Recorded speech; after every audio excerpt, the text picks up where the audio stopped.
ये कहानी है 8वीं क्लास में पढ़ने वाली, दिल्ली शहर में रहने वाली शालू और उसकी दोस्त राधिका की। वो दोनों पढ़ाई के साथ साथ खेलने में भी उस्ताद थीं। स्कूल के स्पोर्ट्स टीचर ने बेसबॉल की एक टीम बनाई और सब चुने हुए स्टूडेंट्स को स्कूल की छुट्टी होने के बाद मैदान में बेसबॉल की प्रैक्टिस शुरू करवा देते हैं। कुछ ही दिनों में अपनी उम्र के हिसाब से शालू और राधिका दोनों ही काफी अच्छी तरह से बेसबॉल खेलने लगती हैं।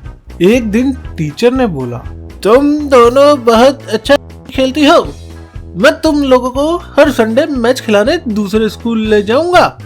दोनों ये सुनकर बहुत खुश हो जाती हैं। संडे को टीचर दोनों को दूसरे स्कूल ले जाते हैं। वहाँ के बच्चों से कंपटीशन करवाते हैं। वहाँ भी ये दोनों बहुत अच्छा खेलती हैं। ये सब देखकर स्पोर्ट्स के टीचर बहुत खुश हो जाते हैं।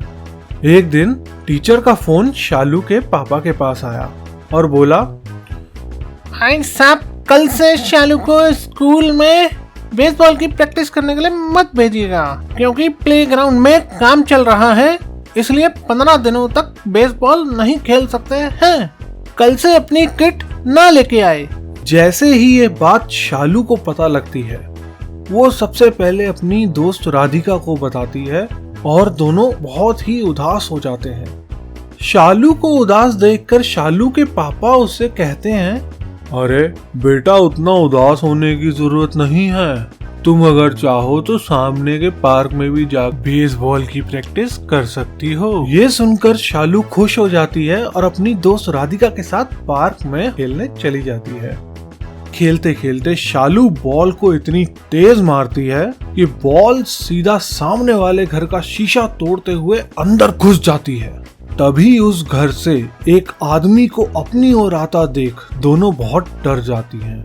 दोनों माफी मांगते हुए बोलती हैं कि आज के बाद गलती नहीं होगी, तुम्हारी वजह से मेरा कितना नुकसान हुआ है। और फिर से माफी मांगते हुए बोलती हैं, ये गलती हम दोनों से अनजाने में हुई है। मुझे मालूम है कि ये गलती तुम दोनों से अनजाने में हुई है। तुम दोनों को खेलना ही था तो मैदान में जाकर खेलती, जिससे किसी का कोई नुकसान नहीं होता।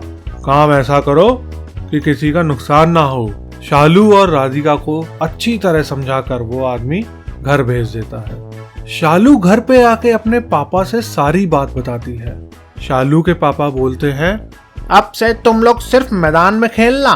तभी टीचर का फोन आ जाता है और वो कहते हैं, कल से शालू को पीछे वाले ग्राउंड में भेज दीजिएगा, मैंने वहाँ पे प्रैक्टिस का इंतजाम बच्चों के लिए करवा दिया है।